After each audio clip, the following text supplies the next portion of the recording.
Алиса ғажайыптар елінде синдромы адам шындықты бұрмалап қабылдайтын ерекше неврологиялық құбылыс. Алиса ғажайыптар елінде синдромы адам миының шынайы ақпаратты дұрыс өңдемеуінен туындайтын өте сирек кездесетін неврологиялық және перцептивтік бұзылыс. Бұл синдром кезінде науқас айналасындағы заттарды, кеңістікті, тіпті өзінің дене мүшелерін ұлғайып немесе кішірейіп кеткендей елестетеді. Мұндай әсерлер визуалды, тактильді, тіпті уақытты қабылдау жүйесінде де орын алуы мүмкін.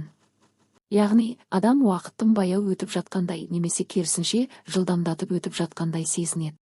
Синдром алғаш рет 1955 жылы британдық психиатр Джон Тодд тарапынан сипатталған. Ол бұл синдромды атақты жазушы Льюис Кэрролдың Алиса ғажайыптар елінде шығармасындағы кейіпкер Алисаға ұқсатып атаған.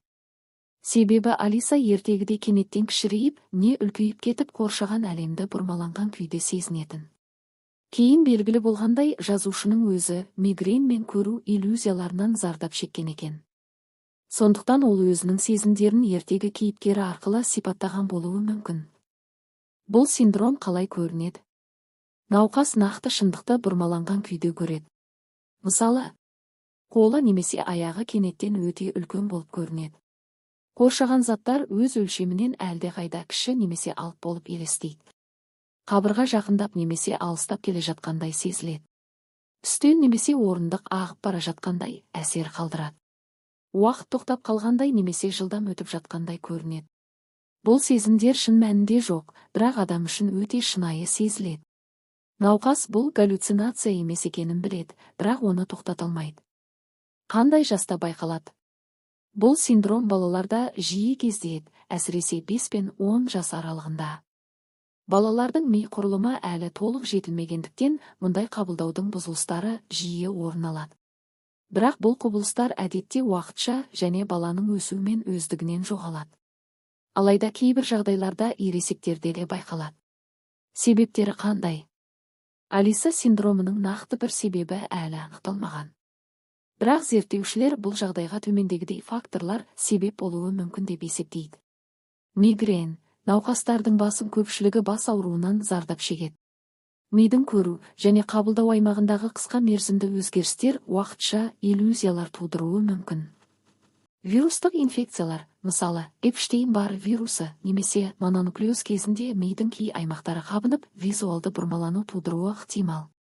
Эпилепсия, бас миының уақытша үлесінде орын алған электрлік белсенділік визуалды және кеңістікті қабылдаудың бұзылуына себеп болуы мүмкін. Қатты стресс немесе ұйқы жетіспеушілігі. Психобелсенді заттар, кейбір есірткі немесе галлюциногендер де уақытша осындай бұрмалануларды тудыруы мүмкін. Мидың ісігі немесе жарақаты өте сирек, бірақ ескерілетін факторлар. Қанша адамда кездеседі? Бұл синдром өте сирек кездеседі.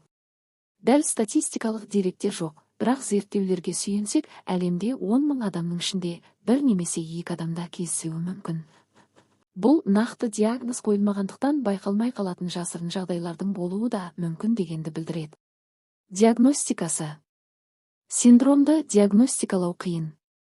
Науқас өзі көріп тұрған иллюзияларын нақты сипаттай алмайды немесе қорқады. Кейде ата-аналар балалардың бұл шағымдарын ойдан шығарылған деп ойлап мән бермей қояды. Диагнозды нақтылау үшін келесі әдістер қолданылады. Неврологтың тексеруі.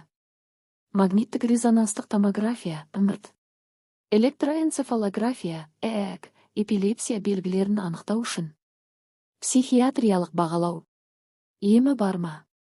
Алиса синдромының нақты емі жоқ. Ол басқа аурулармен байланысты болғандықтан емдеу себепті жоюға бағытталады. Егер себебі мигрен болса, бас ауруын басатын дәрілер беріледі.